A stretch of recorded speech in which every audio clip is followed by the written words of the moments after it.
story this Tuesday on CNN10, a high-profile testimony on Capitol Hill. The players, James Comey, the director of the U.S. Federal Bureau of Investigation, and the House Intelligence Committee. It's part of the House of Representatives that oversees U.S. intelligence agencies, which include the FBI. The subjects, one concerns Russia. The U.S. intelligence community has accused Russia of interfering with the 2016 U.S. presidential election. Director Comey said that Russian President Vladimir Putin, quote, hated U.S. Democratic nominee Hillary Clinton so much that he had a clear preference for the person running against her. But does that mean, as some Democrats have suggested, that members of the Trump campaign might have coordinated with Russia?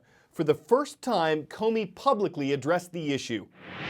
I have been authorized by the Department of Justice to confirm that the FBI, as part of our counterintelligence mission, is investigating the Russian government's efforts to interfere in the 2016 presidential election.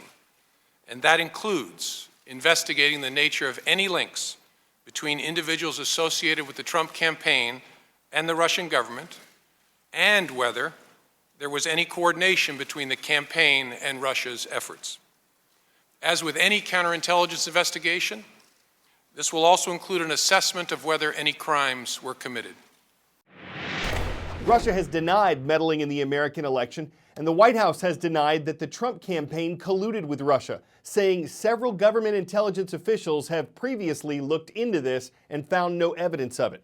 Another subject of the hearing, leaks. Republicans say classified information related to Russia and other issues, information that's supposed to be kept secret by law, has been leaked to the public. Comey didn't comment on specific cases, but called leaks of classified information, quote, terrible. A third topic, wiretapping. 2 weeks ago, President Trump tweeted that his phones at Trump Tower had been tapped or monitored before the election, and that former President Obama had ordered it. With respect to the president's tweets about alleged wiretapping directed at him by the prior administration, I have no information that supports those tweets, and we have looked carefully inside the FBI. The Department of Justice has asked me to share with you that the answer is the same for the Department of Justice and all its components. The department has no information that supports those tweets. Former President Obama had denied doing that. Democrats have called on President Trump to apologize for the accusation. A Republican on the House Intelligence Committee says while there wasn't a physical wiretap of Trump Tower, it's possible other types of surveillance were used. Director Comey says no president can order a wiretapping operation. But how are those governed by law? The one thing you need to know about wiretapping is that if law enforcement does it without probable cause and a warrant, it's probably unconstitutional. That's from a 1967 Supreme Court case called Katz. Shortly after that, Congress enacted Title III, which governs procedures for wiretapping and electronic surveillance. In an ordinary criminal investigation, Title III requires two things. First, a statement of probable cause. But in addition to that, a statement that this is probably the only way that this evidence can be obtained. But under Title III, those requirements don't apply to national security type surveillance. The problem is, even after Title III, the executive branch continued to engage in electronic surveillance of Americans based on their political opinions, but under the guise of national security. The Foreign Intelligence Surveillance Act of 1978, or FISA, was actually intended to create more rigorous procedural requirements for this kind of surveillance. Originally under FISA, obtaining a warrant was something like the criminal process. The requests were individualized. You had to show necessity, and you had to show either a foreign power or an agent of a foreign power. Now, after a series of amendments, when it comes to a non-U.S. person overseas, you don't need any probable cause at all. And unlike the criminal courts, FISA courts are almost completely conducted in secret. Title III wiretaps in ordinary criminal cases are generally difficult to obtain, especially when compared to the low standard and the secrecy in the FISA courts. Another hearing yesterday on Capitol Hill, the first of 4 days of hearings concerning President Trump's nominee for the U.S. Supreme Court. Neil Gorsuch is a federal appeals court judge from Colorado. If confirmed by the Senate, he'd replace the late Justice Antonin Scalia, who died suddenly last year. In my decade on the bench, I've tried to treat all who come before me fairly and with respect, and afford equal right to poor and rich. My decisions have never reflected a judgment about the people before me, only a judgment about the law and the facts at issue in each particular case. Judge Gorsuch is seen as being firmly conservative like Justice Scalia. He appears to have the support of Senate Republicans, but some Democrats are reluctant to vote for him, partly because of what happened last year after Justice Scalia died. Republicans, who controlled the Senate, did not give former President Obama's Supreme Court nominee a hearing, arguing that it was an election year and that the next president should pick the justice. Still, analysts say Gorsuch is likely to get the job. 10-second trivia. What word describes the fear of being in public or crowded places? Agoraphobia, acrophobia, claustrophobia, or anthropophobia? People who have an abnormal fear of being in open areas or crowds are said to have agoraphobia.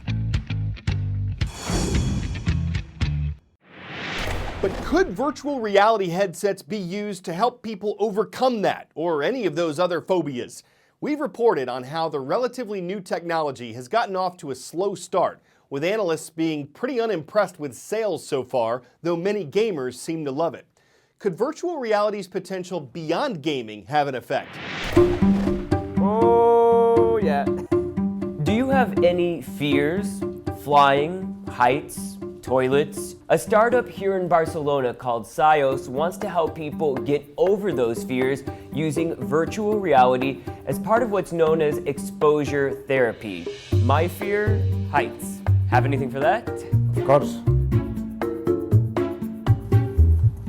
Ooh, holy moly. The more I see of the sky and the less I see of the buildings I'm going up, I do feel a bit more nervous. Oh yeah. Ooh, ooh, ooh, ooh. All right, stop. Whoa. That was pretty close to the real deal, but would I normally be doing this in a therapist's office or at home by myself? This is a professional tool, so only therapists, only professionals can use this tool.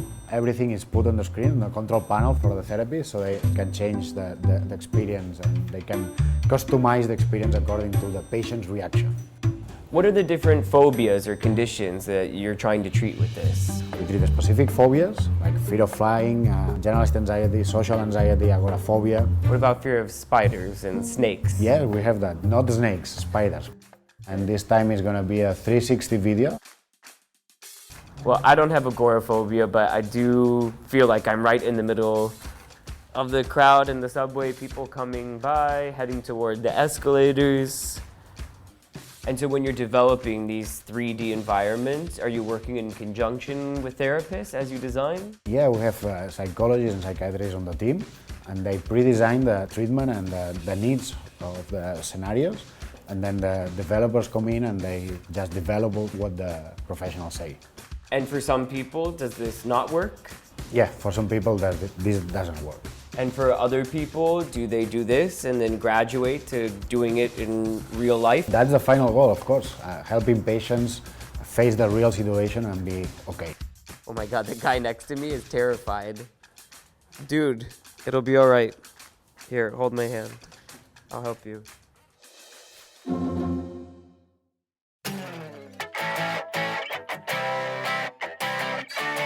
So let's say you're car shopping and you've settled on something understated.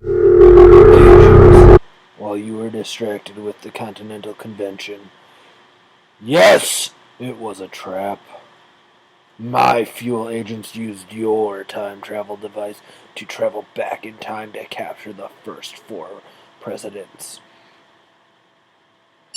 Like a Lamborghini, but you really need it to be practical, and this could be your answer. As CNNmoney.com puts it, Lamborghini's ready to Taken to secret locations.